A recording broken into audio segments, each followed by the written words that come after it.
بسم اللہ الرحمن الرحیم۔ السلام علیکم۔ کچھ لوگ محبت کو اپنی ضد بنا لیتے ہیں اور ضد سے حاصل کی ہوئی محبت کبھی خوشی نہیں دیتی۔ وہ مرد بنو جسے عورت چاہے، جبکہ وہ نہیں جسے عورت چاہیے۔ جس انسان میں سچ سننے کی طاقت نہ ہو، اس انسان سے گفتگو کرنے سے گریز کرنا چاہیے، کیونکہ وہ آپ کی ہر بات کو غلط قرار دے کر اپنی غلطیوں پر بھی آپ کو قصوروار ٹھہرا دے گا۔ اگر کوئی مرد آپ کی کہی ہوئی ہر بات کو برداشت کرتا ہے تو اس کا مطلب ہے کہ وہ آپ کو اپنی زندگی میں بہت اہمیت دیتا ہے۔ یاد رکھیں، ہر مرد عورت کی بات برداشت نہیں کرتا۔ زیادہ محبت اور پرواہ کرنے والوں کے ہاتھ کچھ نہیں آتا، نہ رشتوں کی مٹھاس، نہ ان کا احساس، نہ ہی ان کی قدر کی جاتی ہے کہ وہ بھی ہمارے ساتھ ویسے ہی ہیں جیسے کہ ہم، لیکن حقیقت بڑی ہی دل خراش ہوتی ہے۔ جو شخص آپ سے محبت کرتا ہے وہ آپ کو ذہنی اذیت نہیں دیتا، وہ آپ کی غلطیاں نہیں پکڑتا، وہ آپ کے سامنے کوئی ایسی ڈیمانڈ نہیں رکھتا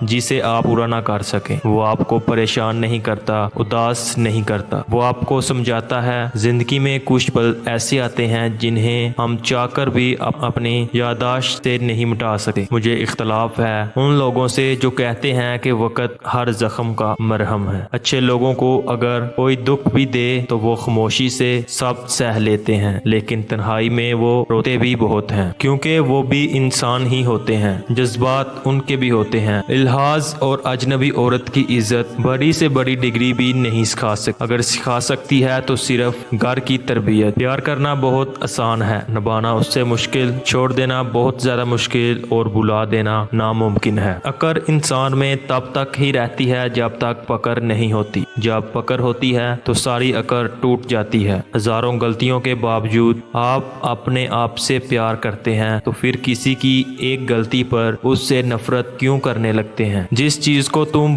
بدل نہ سکو اس کے ساتھ کمپرومائز کر لیا کرو، مگر اپنی کسی بھی خواہش کو جنون مت بنانا، کیونکہ زندگی میں کچھ چیزیں ایسی بھی ہوتی ہیں جو ہمیں کبھی نہیں مل سکتی، چاہے ہم کتنا بھی روئیں، چلائیں یا پھر بچوں کی طرح ایڑیاں رگڑیں، کیونکہ وہ چیز ہوتی ہی دوسروں کے لیے ہے، مگر اس کا یہ ہرگز مطلب نہیں کہ زندگی میں ہمارے لیے کچھ ہوتا ہی نہیں، کچھ نہ کچھ ہمارے لیے بھی ہوتا ہے۔ شاید میں نے کچھ ایسا مانگ لیا تھا جو میرے حق میں بہتر نہیں تھا، ورنہ بلا ایسے کیسے ہو سکتا ہے کہ میں آدھی رات کو اٹھ کر سسک کر رو کر اس اللہ سے کچھ مانگوں اور وہ نہ